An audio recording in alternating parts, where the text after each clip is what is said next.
I think so. But anyone here? No. Okay. How long do you wait? There he is. Close that. Close that. Oh, there's 15 people here. All right, cool. Ask me a question then, team. Let's go. Ask me anything dog training, I guess, or anything you want. Could be anything, whatever you need. Sunny day here in Leeds. Going up to 33 degrees. The boot camp has been out nice and early. Been out 7 a.m.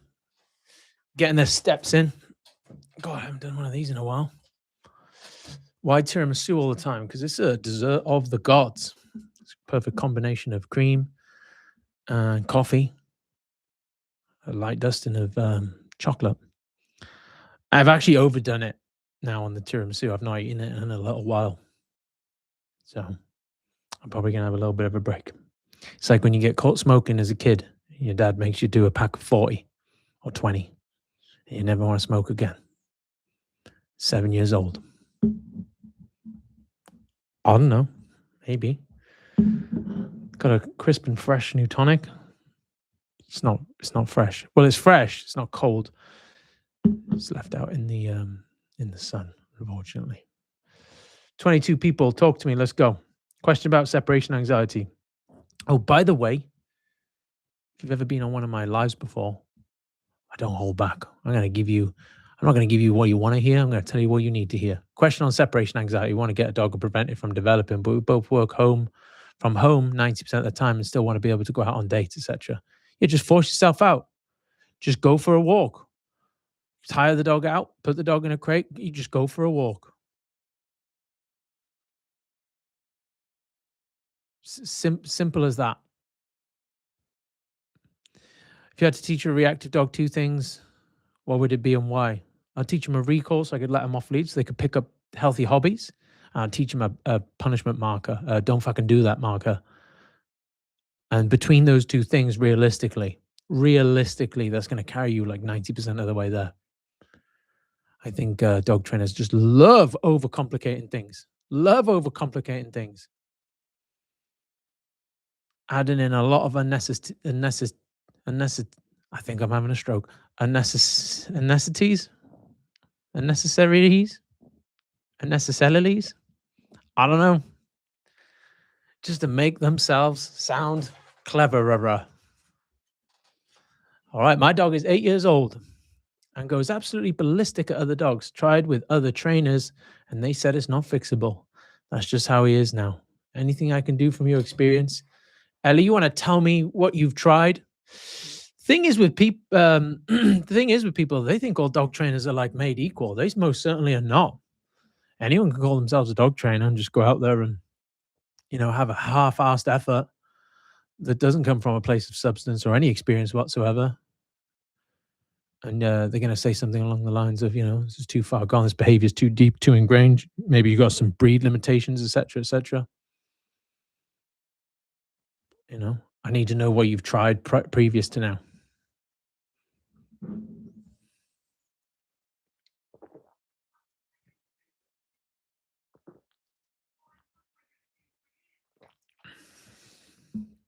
Chloe's kicking off in the back room, so that's good.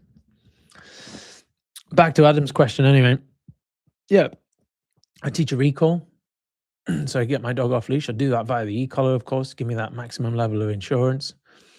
And then I teach a punishment marker, or you're not allowed to do that marker.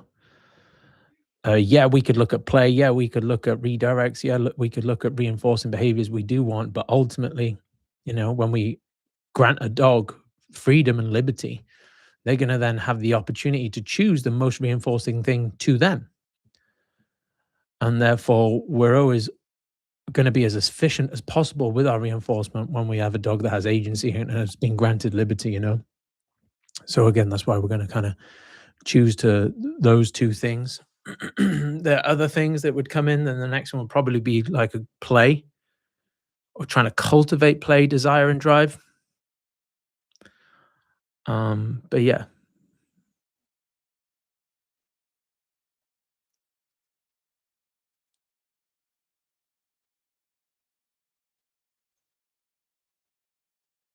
My dog just isn't reactive. He goes absolutely ballistic like wrestling a bear. How can I calm him down? Give me a little bit more context, young fella. Yeah, I remember your dog, Lula. You had a couple of other German Shepherds at the time, right? I most certainly remember. I'm pretty good at remembering clients. You're a strong lady, I believe. If I'm not wrong. Um, Rachel, 5-month pup constantly charges at me other dog. I don't know why you're talking like a pirate, but here we go. When we walk together making it really hard to walk both. How can I stop this happening, please? Well, you need to start putting boundaries on your younger dog. Because if you don't intervene, what's likely to happen is your older dog may correct them in a fashion that takes things a little bit too far. And we can build some animosity between one another. And that reparation, it might be irreparable, to be fair.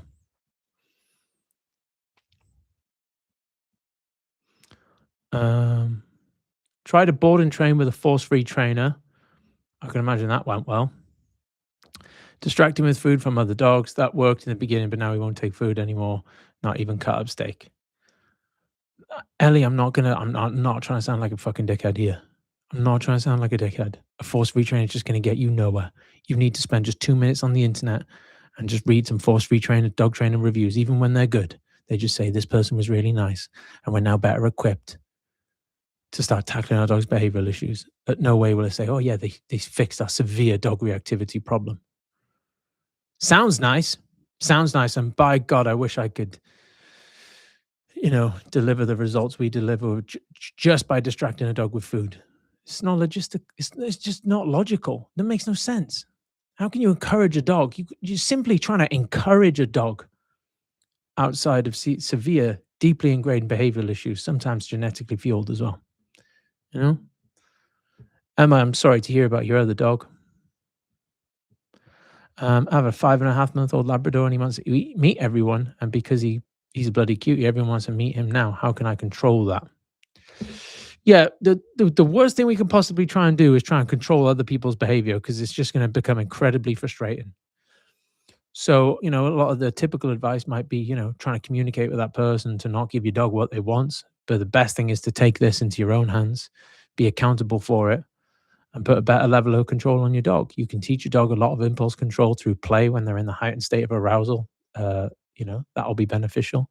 You can also teach your dog, hey, we're not to jump up on strangers because of, you might hurt someone one day when you get too big, et cetera, et cetera. And you can do that from a young age. You're actually better off stopping behaviors from an early age, without allowing them to become more deeply ingrained and more embedded, if that makes sense. Does that make sense? Um, I've got a puppy PDF. Recently got a German Shepherd cross. How would you slouch biting? As I do tell her off and create her for a timeout. I'm also intrigued about socializing her, and she only has one what? Leg, eye, friend. What is it? You tell me, Sean. Default Sean.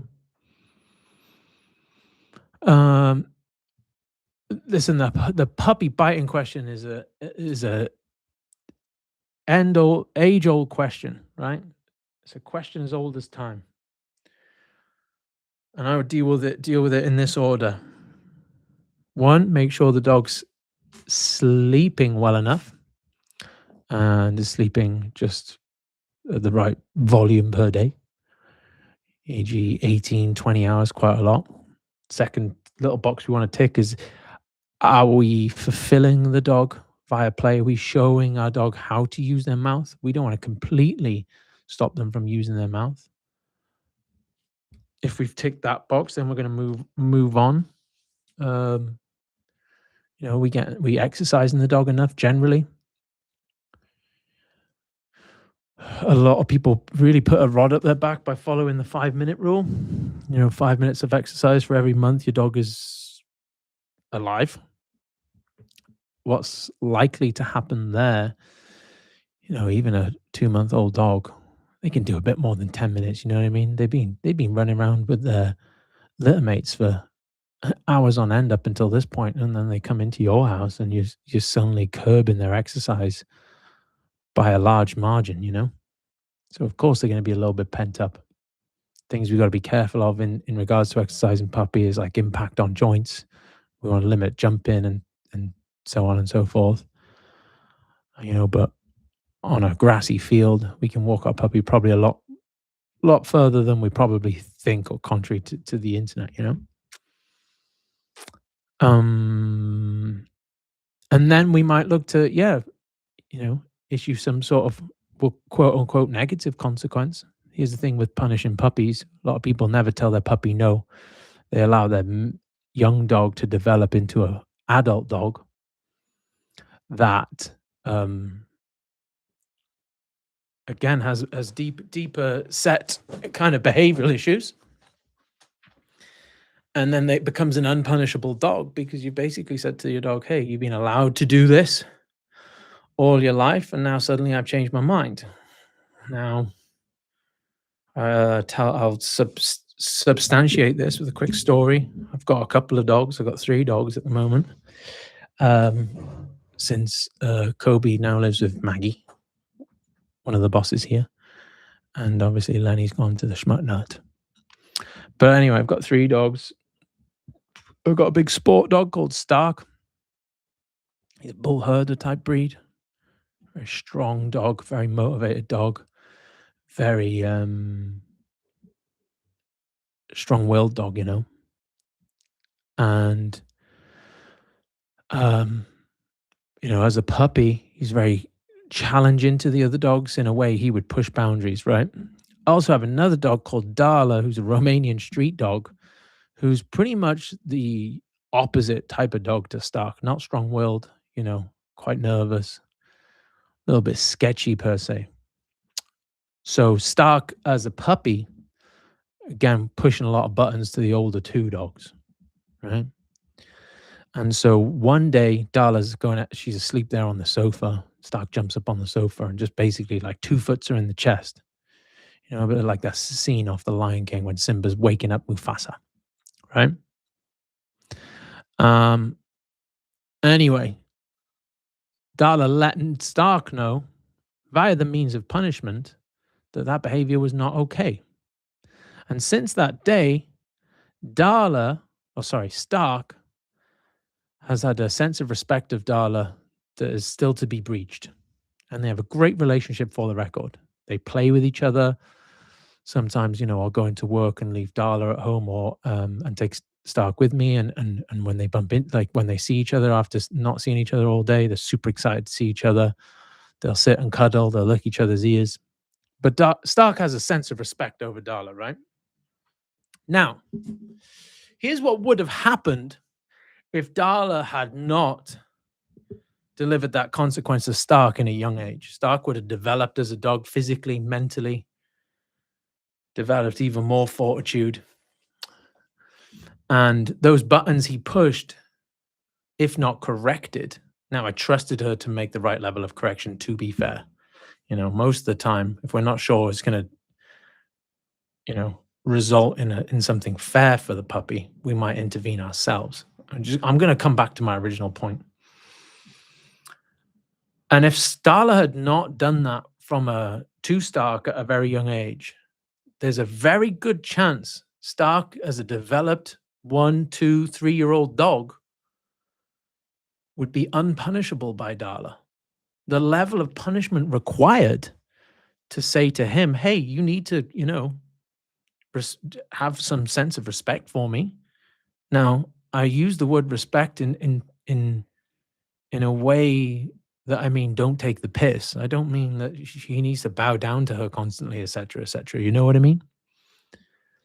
Chances are, if she'd not done that at a very young age, we likely would have had a relationship where Stark would constantly push her buttons, and he'd get away with it too because he'd be too big and too strong. And a correction right by Darla probably wouldn't touch the sides on an adult Stark. And so that would have been very damaging to their relationship, and they wouldn't have had the relationship that they have today, you know? And listen, if then she had to go to a level to set them boundaries to an adult stock comparatively to a puppy stock, it would have probably required an intensity that would have created some lasting harm on stock. You know what I mean? Like required a vet trip. And of course, like we would never want that in any way, shape, or form for a dog to be harmed. And so my point is here, once we've met all our dog's needs, right? Once we've met all our dog's needs, especially as a puppy, it's fine to set some boundaries in. And I'm gonna be honest, I'm gonna be frank here.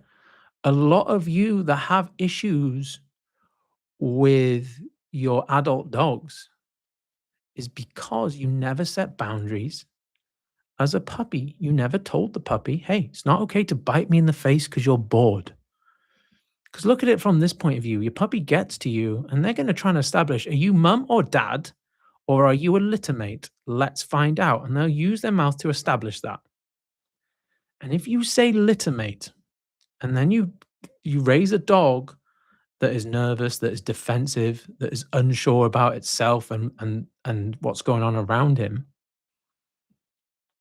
but then what's likely to happen, you will have inadvertently bestowed a responsibility upon them by not setting yourself as someone of importance. Does that make sense? Drop me a one in the chat if that makes sense. So when a threat comes along, your dog goes, ooh, I need to deal with this because this person I'm with right now, they've allowed me to walk all over them since the day I met them. And so out of us two, to deal with this threat, it's likely going to fall on my shoulders. And then you have a dog that doesn't trust you because you let them come in and walk all over you as a puppy. And it's not irreparable. I promise you, it's not irreparable. So that's probably how a couple of you started out. Hey, I did it with my first dogs. You know what I mean? It's probably how a couple of you started out. Here's the fix is this. You show your dog. I mean, there's a lot to it, right? You show your dog the thing that triggers their defense. You give your dog feedback. Hey, this is acceptable. This isn't acceptable. We do that via markers. We have a positive and a negative marker. Yeah, I like that. No, you're not allowed to do that, right? We could use any words we want. We could use clickers, etc., etc. We have to prepare those markers. We have to condition them. We have to give those words meaning. Dogs learn through association. We do that by setting boundaries and rewarding our dog away from the trigger initially. Then we show our dog the trigger. Whether it be other dogs, cats, squirrels, humans. And we say, hey, you need to start trusting me because you as a human being, you understand that the cockapoo down on the house on the left at the end of your road, it isn't a threat. Your dog, unfortunately, doesn't understand that though. And so we put our dog in those situations, and the way we, fix the reactivity is we have to trust is like a muscle. It needs flexed to be built. So we say, hey, you're not allowed to bite that other dog. And the other dog passes. And our dog goes, that other dog wasn't going to hurt me? No, it wasn't. It's what we call prediction error. We need to do a lot of that. You show our dog a lot of the trigger, So we run a 5-day boot camp, and it's a very, very simple system. It's a very simple system. We teach a yes, we teach a no, we teach a recall. And we do those three things. We do play as well, to be fair, quite a lot of play in and around the dog's trigger, which is typically other dogs. That's our bread and butter is dog on dog reactivity. Do a bit of people stuff as well. And then it's prediction error after prediction error after prediction error. And there's 5 days we work with dogs. They see more dogs than they probably have done in their life. Fair enough. The owner's been avoiding dogs for a sustained period of time because of the dog's behavior and reactivity. And, there are more than one ways to get to that situation, but that is the end goal. I'm going to show you the thing. The thing is not going to do the thing you think it's going to do. And eventually you'll become desensitized to the things. It becomes unimportant. You know what I mean? Let me check some of these questions, team.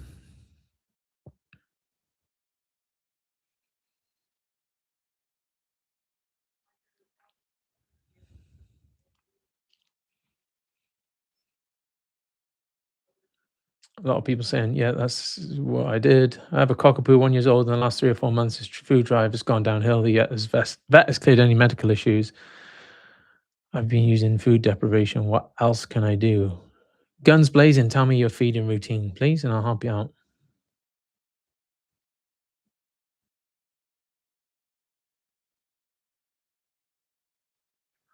How do I do that? Dog reacts to me when she sees another dog and hates wearing the muzzle. Um, Obviously, your dog isn't comfortable with being told no or being restrained. So you got to get your dog used to being restrained. Use some back tying in the house. Use the leash in the house. You start setting boundaries. Again, we're on a YouTube live. It's not like a one-to-one behavior session, right?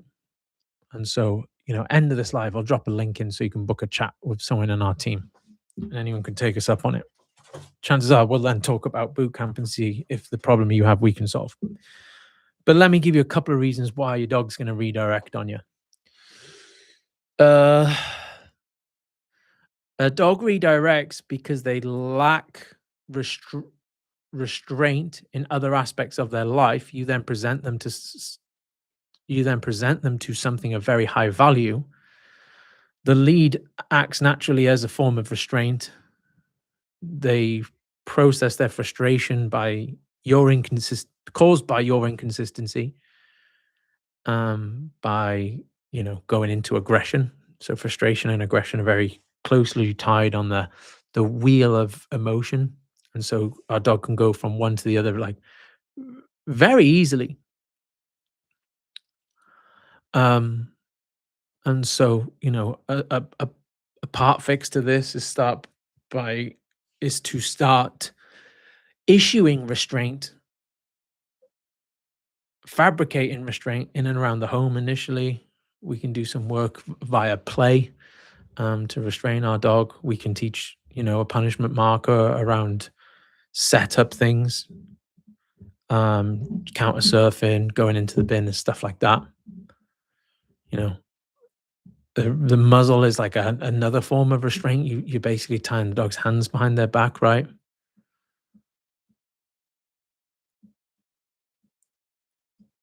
5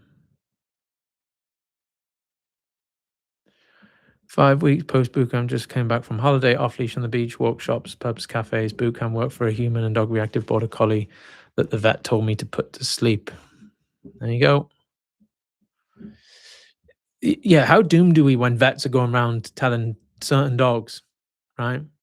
This particular dog here, border collie, worked with our south contingent.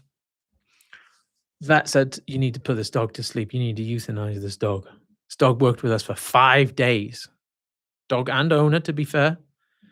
We don't train this dog in 5 days. We train the owner to train the dog, for the record. There's no point we don't do boarding trains or anything like that anymore. We don't ever train dogs on behalf of people. We train people to train their dogs. That's how we get the best results, because there's no point the dog being good for me. Dog's got to be good for you, right? You got to have the skill set to take away.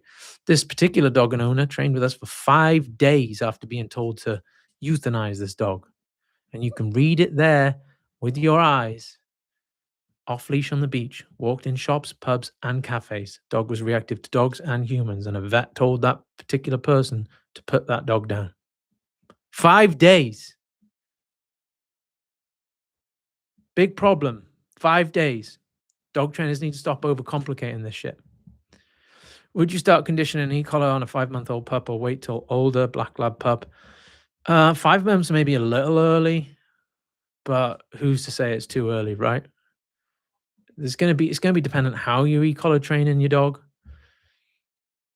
I think there are obviously different ways we can e-collar condition, and I think some are a little bit more complicated and will take the dog a little bit longer to figure out. Our method is very simple, you know. And again, for the record, that is we put the dog on a line, we teach a recall, we then put the e-collar on the dog. We set it to a level that isn't low level conditioning, but a level the dog would preferentially want to avoid if they were in a like a sterile environment. That traditional like nag level, maybe a little lower. We recall the dog. We help as much as needed, but as little as possible with the leash, and add the e-collar pressure till the dog gives us commitment. We do a lot of that until we don't need to use the leash at all. We still have the leash on the dog, to be fair. We're just going to tap away, call the dog, tap away, dog, okay, and I'll turn this pressure off now. All right. Then we might jump up to start proofing. I think that's a very simple way. I think it's a very user friendly way. That's why we do it. I think a lot of the low level conditioning is totally unnecessary and actually doesn't help the dog figure out the higher levels at all. I know there's controversy and deliberations online with that, but you know,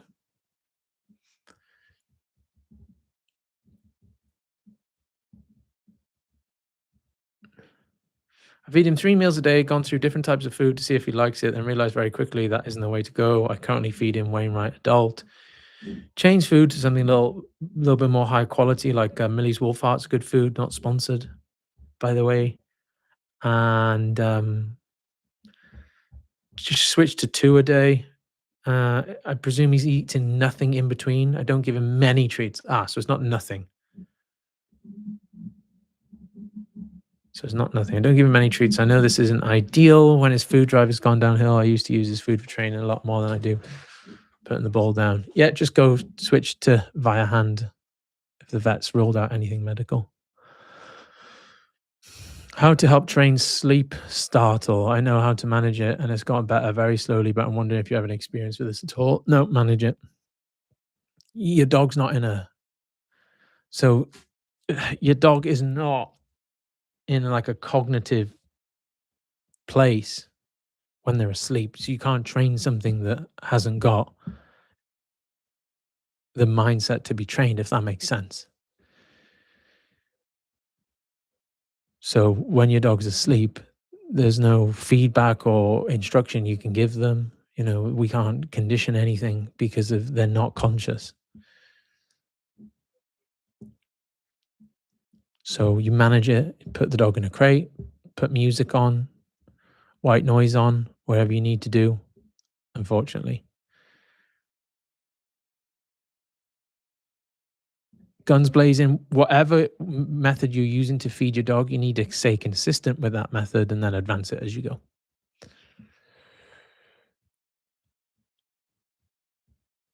I only used the e-collar 3 times, 5 weeks post boot camp, and that was because it was windy and he couldn't hear me on the beach. Fair enough. 5 days seems really quick. My trainer said reactivity takes months to fix. How is that possible? Let me do some maths for you. Our boot camp is 10 till 4 every single day. The reason we switched to a boot camp is because of a lot of the time we were doing one-to-one programs with a couple of weeks in between. And to be fair, what we were finding is people in between one-to-one sessions, they're not doing their homework as probably to the level they should be. Sometimes they're even making mistakes that are making things worse. So then we have to fix up next session. And so progress looked like this. And when you want to address reactivity, momentum is absolutely everything. And keeping a clean sheet is everything, right? And making sure you're giving the right level of feedback continuously. We do 10 till 4. Obviously, we like cycle through the dogs and we do it in stints. And Monday, Tuesday is more individual, and Wednesday, Thursday, Friday starts coming into small groups and then a big group. During that time, there was 5 days. Your dog's going to see more dogs than they ever have in their life, and they will have done in probably the last 6 months, and the more dogs with the right level of input too. in the 5 days than you're going to over an 8 to 10 week training course or whatever. I don't believe reactivity. I used to believe reactivity is going to take months to solve, but like I said, it's the right level of input, the right level of exposure, volume of exposure, and so we can course correct over 5 days intensely, way more efficiently than traditional one-to-one programs can. So if we've got any dog trainers here, they'll probably vouch for this and say, like, a lot of their clients, that because they're not dog trainers, they got lives and shit like that. They're probably not doing their homework to the level of efficiency or intensity that they may need to in that 2 weeks between one-to-one sessions. And so we mitigate that by condensing the process to fully train the dog in a week, right? It's not hard. It's not easy by any means, right? But it's not complicated.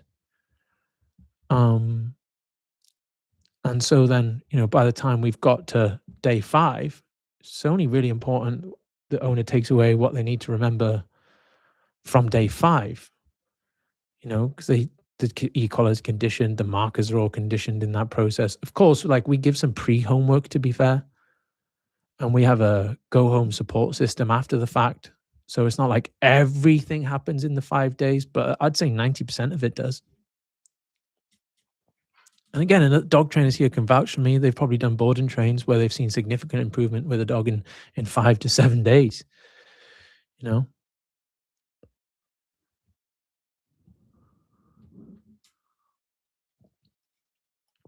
how would you advise a Dutch trainer to apply your methods without e-collar?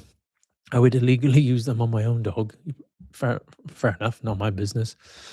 But I can't advise others to do that. Fair enough. Does a long line ever come off? Honestly, mate, it really does depend on one, the level of success the dog has had in the past. Here's dog training in a nutshell. When we get a puppy, right? They're just like bumbling, primal driven idiots. And they're obviously super fun and they're lovely and we love them. And so they're a little bit like men. They're purely driven by their instincts, right? And so when people think about training puppies, they think about it incorrectly a lot of the time, whereby they think they need to teach their puppy to do things. Our job in raising puppies is to block habits from setting in, right? And so, you know, if our puppy never chases a pheasant, we'll never have to fix them chasing pheasants as an adult dog. Of course, like mistakes happen, right? But good puppy raising is very, very boring because it's just a hell of a lot of management. There's very little input in terms of positive or negative that we might do with an adult dog. Very little. It's just blocking bad habits from cropping up that we then don't need to amend as an adult dog. And so the question you've asked me here around, will the long line ever come off? It depends how much bad habit has been implemented with that dog through its adolescence or its puppyhood and juvenile stages and this critical learning period, etc., right? Now, if you've done a very good job, which typically people don't do because it is boring, people get a puppy and they let it do whatever the fuck it wants, and they think, "Oh, he's gonna grow out of it," right? They don't. They grow into things. And so when we have a puppy and we say to the puppy, you know, do whatever you want, like we'll solve problems when you're an adult, bloody bloody blah. You're just putting a rod up your own back. Good puppy training is there's a leash on the dog a lot of the time, even if it's just a trail line. Even when we're going out for walks, the dog's crated, the dog is on a good routine, the dog is limited with how much bad habit they can pick up. So we don't have to do much course correction as an adult dog, right? What does most people do though? They go, puppy, let me let it jump over everyone. And I did this with my first dog, so like no judgment here. And play around with all other dogs, let him chase this and chase that and bark at the neighbor's dog and go through the bin, and it's all fine, right? Of course, we don't want to be sat there punishing our puppy, telling them no every 2 seconds. So what do? We just put parameters in place where they can't develop those behaviors. Think of it like a video game, right? When you got a video game, I don't know, like Grand Theft Auto, or if you're a bit more of a geek and you're into those like PG games like Red Dead Redemption or The Witcher or fucking Fallout or whatever, the more you do something, the more skill points you get to that particular skill level, right? And that's the same with dogs. The more they do something, the more skill points it develops, and the more likely they are to use that skill as an adult dog. And then as an adult dog, we need to detract from that skill, perhaps using punishment, and build new skills like healthier ones that suit us. So as a puppy, what we mainly need to think about when we have a puppy, should I say, what we mainly need to think about is blocking our puppy from developing those unwanteds.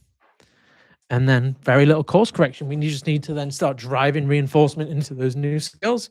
And voila. If I've not developed the skill over here, I just develop, a new skill with a lot of reinforcement. Great. Can do it without any or minimal aversives, right? But a lot of the time, boop, it's going to be here. And we might need to use some sort of aversives to take away the pleasure in what the dog gets out of this behavior in order for us to create this new cost benefit analysis that's in our favor and the favor of the dog's safety. No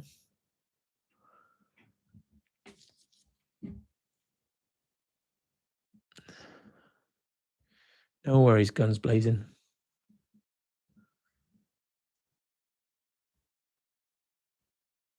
We're not in the UK. What's the next best thing in this boot camp from you?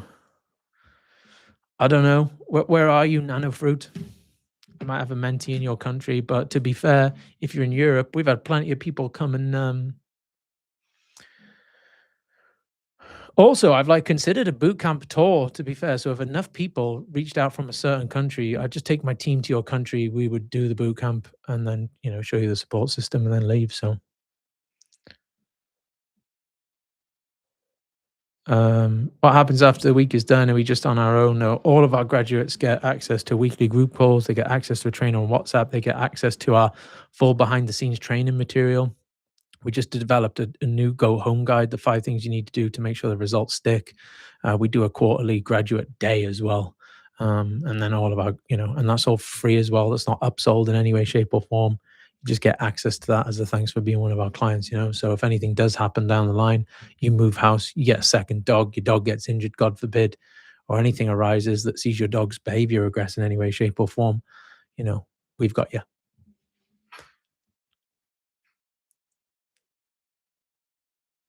At the moment, this is the only treats I use because of the food drive. Is the method I'm using a good way to combat constant barking? Should I wait till the food drive is better and use his food? No, because you're trying to stop something with food. Think about it. Think about it. Just think about it really simply. My dog's doing something I don't want them to do. Where does food come in? Where does food come in? I could tell them to do a non-compatible behavior, perhaps. But what am I going to do? Tell my dog to lie down every time they bark and create a yo-yo dog? No.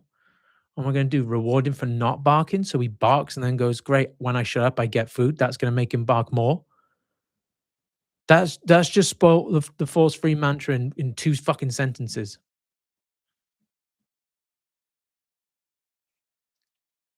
How can I reward a dog out of an unwanted behavior? Yeah, I can I can maybe condition some new responses. What's the point of dog training? To liberate your dog so they can live the best life possible. Because if you've taken a opportunistic hunter scavenger predator, you've forced him into a human world that's going to be very genetically limiting. And so our role as guardians of our dogs is to allow them to just to teach them to be able to navigate the human world, right?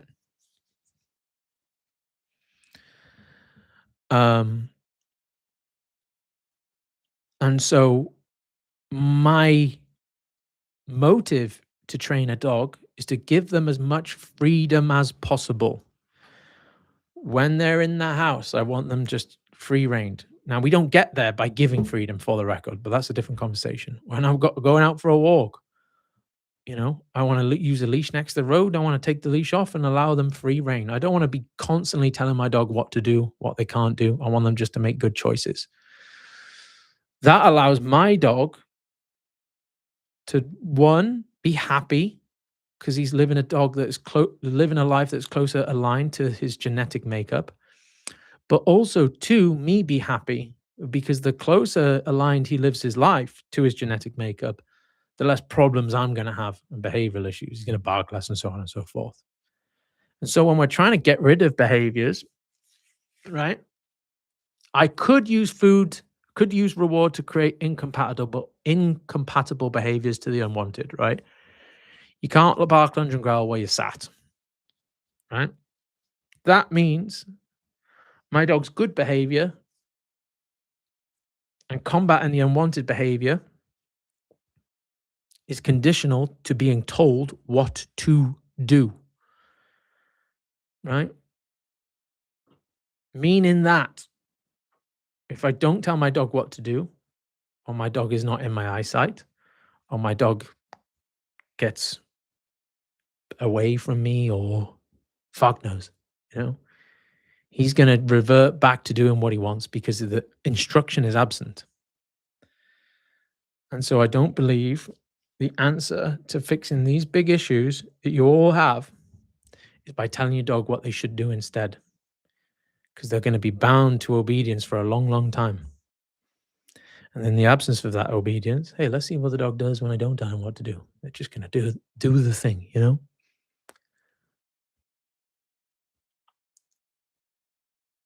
The second thing is if I start rewarding the dog for not doing the behavior, stopping the behavior, should I say?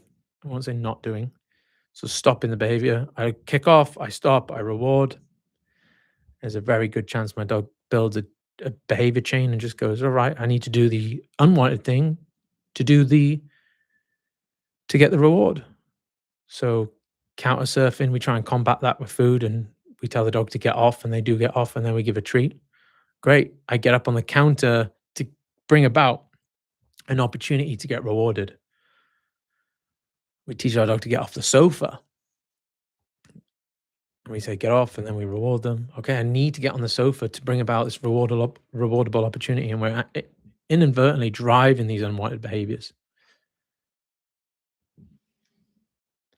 How do we stop a dog from panic attack from fireworks and gunshots? This could be a whole live on its own, but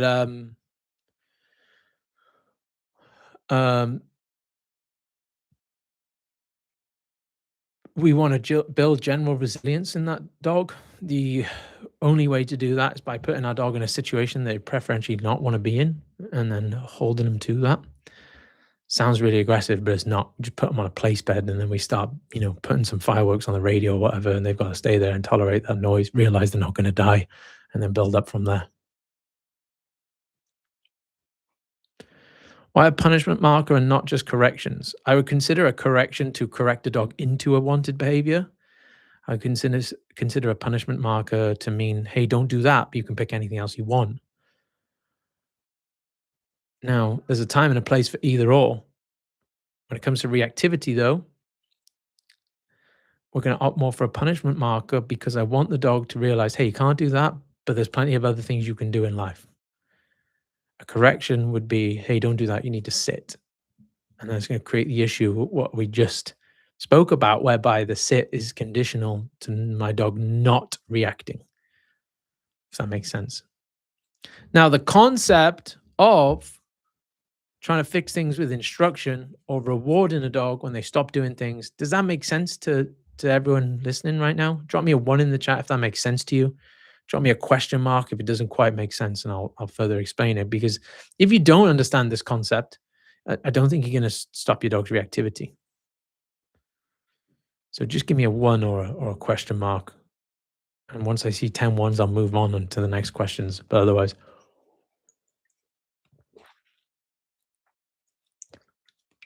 oh, fuck off, Adam.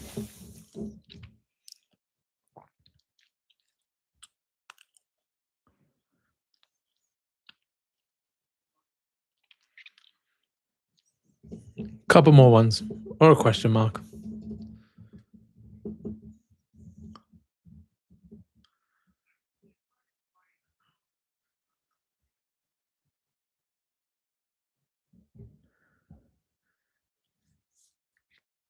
Yeah, so all of our services that it has a money back guarantee here in Leeds. This is how we do it. You pay a deposit to work with us, and then by Friday, last thing on a Friday, you decide whether you want to pay the remainder of the balance or you want to get your deposit back, and we can shake hands and go separate ways. That we genuinely just do it like that. Um, it puts pressure on us and our team to do a very good job to make sure our business is afloat. We don't, and if, for all of our centers, if you don't have sustained results, 2 weeks after your boot camp, 6 months after your boot camp, and you don't feel like we've done our job, you just reach out to me and I'll give you a full refund. I want you to think about it. I'm going to be totally transparent here. We got 4 centers across the world. We got California, Perth, 2 in England. All our boot camps are full. There's 10 dogs in every boot camp per week. There's 15 here because we got a bigger team, right?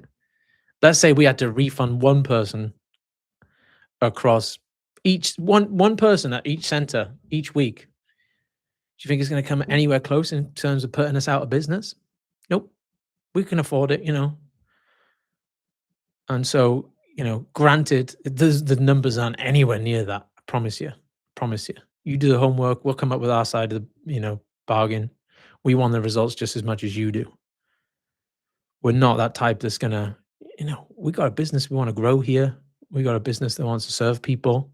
You're not going to be able to do that by ripping people off. Just won't. Second, UK location is in Wadhurst, down south, East Sussex. All right, give me some more questions. I don't have much on today. I'm trying to escape the sun, so ask away, whatever it is, whether it's just about your dog's reactivity or whatever. Yeah, we call them most of the dogs we train, purely for the reason it's the most reliable, consistently um, intense way to give a dog feedback off a leash. Contrary to popular belief, we don't go around just nuking dogs. That would just create a lot of panic. Dog wouldn't understand the e-collar. They wouldn't be able to be off leash. So we have a conditioning process that we go through, and the proofing process. We've got the lure coursing machine out today for the proofing process for the dogs out on boot camps. Price of the boot camp depends on which center you go to, what time of the year it is as well. We're just changing our prices based on like holidays and stuff like that, because we got like school holidays, 40 people want to show up, and then quieter times of the year, it's not as busy, to be fair. It's 2,500 for the lead center, for the record. That includes your pre-training homework, obviously the boot camp itself, all the equipment you're going to need, including an e-collar, and then your lifetime support as well, which I think is a very fair price. By the time you work everything out, and a boot camper told me this the other day, something like £32 an hour you're paying. It's not much at all.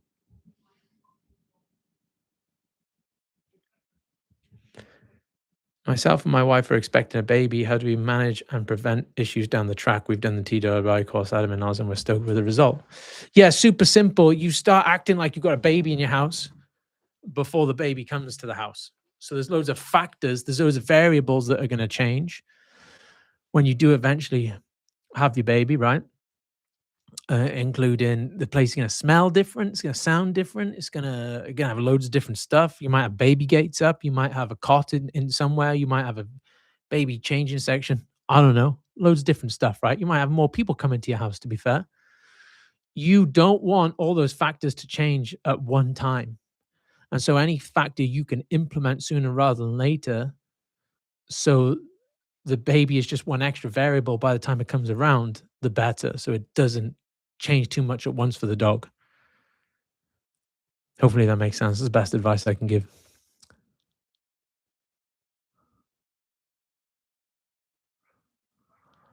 I'm taking my 2 Malinois to YCA on 7/09/26. Be great to have you. How long after completing boot camp would you recommend to introduce my dogs to my young nephews? They haven't been able to. It depends. We'll give you a definitive answer there or thereabouts. It could be straight away. It could be a little while after. Depends if your nephews behave. Depends like what type of reactivity your dog's got. To be fair, Scott, but you know. When are we opening a YCA in New York? I was thinking yesterday I might open just one more. Just one more. That'll be it. One more. Maybe New York. It sounds expensive. California is really expensive. Wages are expensive. Advertisements expensive. So expensive. Honestly, I think it's me and not the dog. I panic and grip the lead the second I see another dog. Can you fix me in 5 days? Yeah, so the boot camp's difficult for the owners. It's intense. You know, you're working in front of people, you're working around dogs, which you've been trying to avoid for a large majority of your dog's life, probably. And so it's mentally very challenging. But that's how you build mental fortitude by putting yourself in compromising situations. And so you're gonna feel so much more prepared going back out into the real world, having been put through your paces. When I used to play rugby, right, and I used to play at an okay level, they used to send us off pre-season to like a military boot camp. The Marines used to do. We used to do lots of hills. We used to get up at 5 a.m. We used to run up and down hills that were nigh on vertical. Then you'd have to wrestle at the top. You weren't allowed to walk. You weren't allowed to put your hands on your hips. You weren't allowed to put your hands on your knees. It was very mentally challenging for us, right? And the reason we did that, by the time we come down to playing a game in the middle of winter here in Yorkshire, which can get pretty cold, it was water off a duck's back. You know what I mean? And so there's not to this degree to be fair, but there's the element you get from the boot camp. You're going to be nervous. You're working your dog that you've had issues with for a long time around people. But off the back end of it, a walk in the park becomes literally, excuse the pun, a walk in the park. You know what I mean? And I think that's one of the main benefits of the format we run.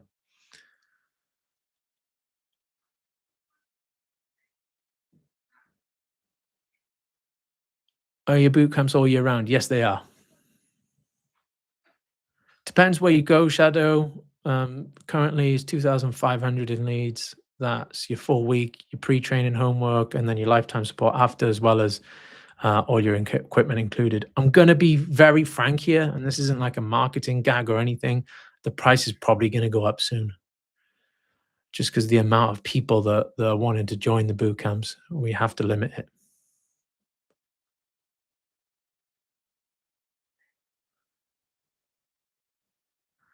And yeah, we do payment plans and stuff like that. To be fair, uh, I'm not sure if we have PayPal, like Afterpay, Affirm. It depends what you qualify for. That's between you and a firm. I'm working on barking at the door. I use all done, which is the end of the play queue. If he stops, I reward. If he doesn't, I punish with the e-collar ped with punishment marker. Is that a good way to do it?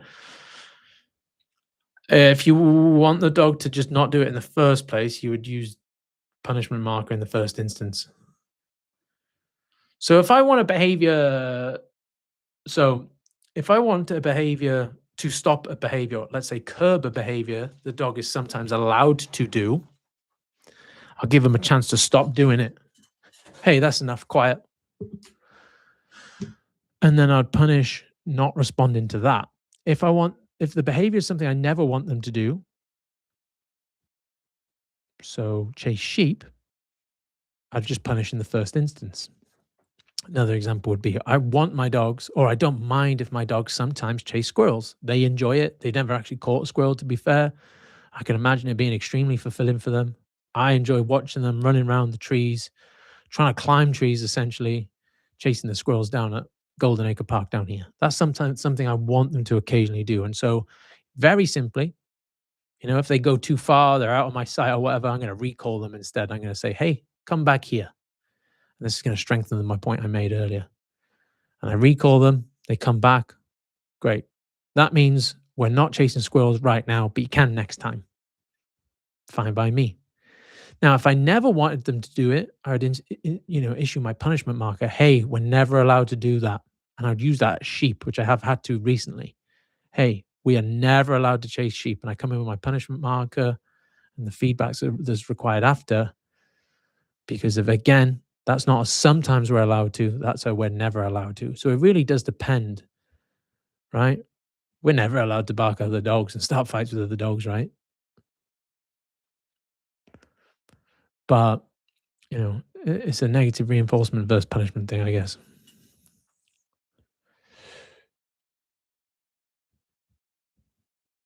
Yeah, so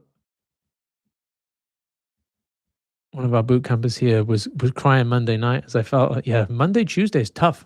It's tough. But again, it works.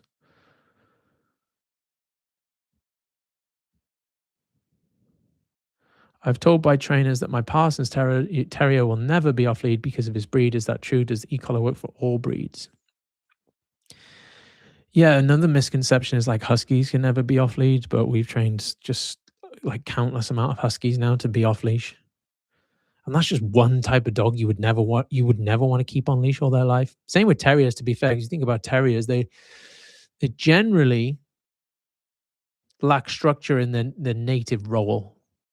You take them to a barn, you let them loose, they go and fuck shit up, and then you bring them back. Put little slippery on them, and you put them back in the box, right?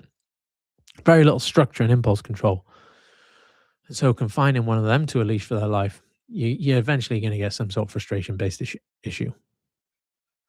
That's true to a degree with all dogs, but some dogs more so, based on like the nature of their original role.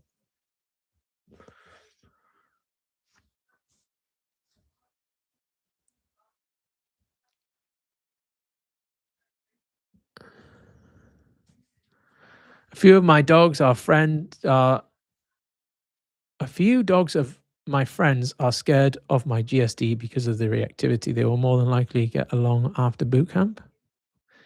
Yeah, because your dogs aren't going to be fucking kicking off at them. You know what I mean? I'd be scared of. I'm scared of German shepherds kicking off at me. You'd be an idiot not to be. You know what I mean? You'd have to have like some internal like self survival mechanism, probably fucking fried, to not look at a barking, lunging, growling German Shepherd and go like, "Hmm." And so, yeah, when your dogs are lying quietly, calm at your feet after having a good run and totally under control, chances are, yeah, your friends are going to probably be way more inclined to want to spend more time with you. Now, are we sure it's not just an excuse because they don't like you? That's something we need to ask. I'm only joking. I'm just pulling your leg. But yeah, of course. I do want him to bark at the door because sometimes the door is hard to hear. However, I've been told by neighbors he barks at home when the door goes and nobody's there. What would I do in this instance? I think you've answered your own question there, guns blazing.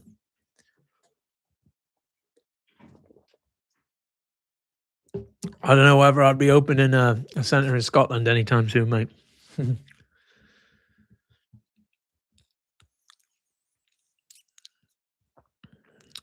Do you allow dogs in your boot camp without having to train to use an e-collar? I've trained my dog to standard ears today without the e-collar. Yeah, sure.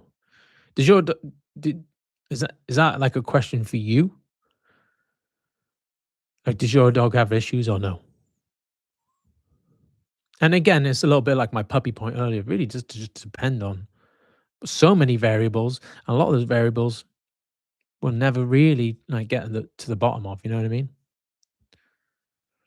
We do have people come from countries where e-collars aren't allowed. To be fair, so we do sometimes make those exceptions. But my point would be, if you've got your dog to a good standard, you wouldn't need the boot camp anyway. You know what I mean? It's like an oxymoron, I guess.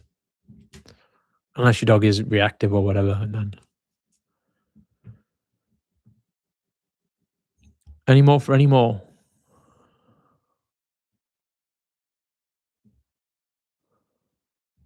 Yeah, all good.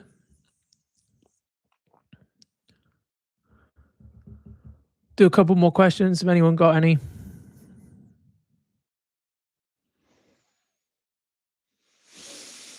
Ay, ay, ay, ay, ay, ay.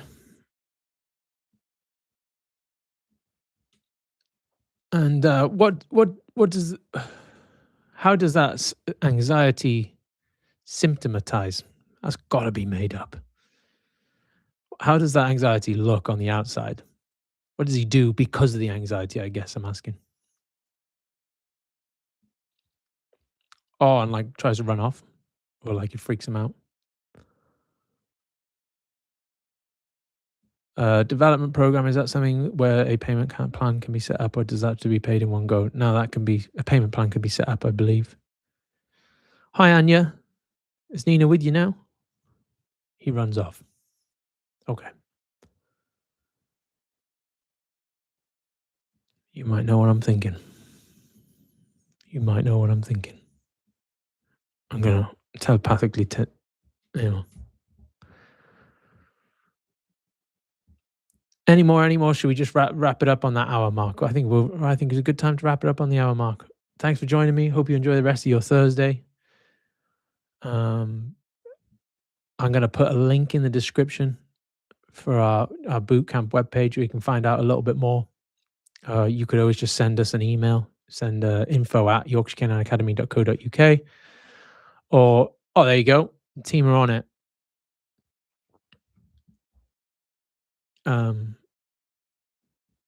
There's a type form there. So it's just a quick application form. It's basically like a self-assessment type thing. Interested in bootcamp, fill that out. And then you speak to one of our training team. Genuinely, if they don't think bootcamp's right for you, they won't take you on to bootcamp. They're not going to take anyone's money. They're not going to be able to help. So it might just be worth having the phone call, speak to one of the trainers, see if it feel be a good fit. Like I said, it doesn't work, you don't pay. It's no risk to you. It's how we've done it for a long time now. It's how we'll continue to do it. We're pretty confident in the results we get.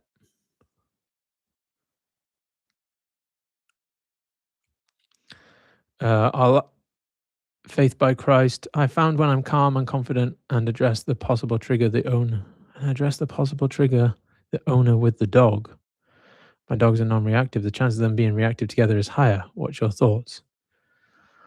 Make it a little bit easier when you have them out together.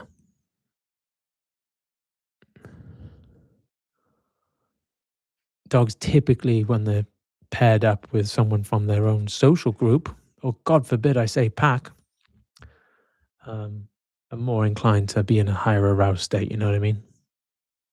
More likely to set each other off.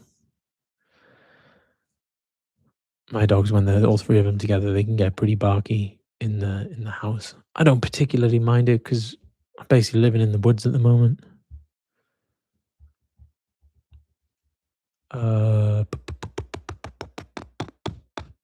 Just seeing if I missed anything else. Nope, haven't. Okay, wrap it up there.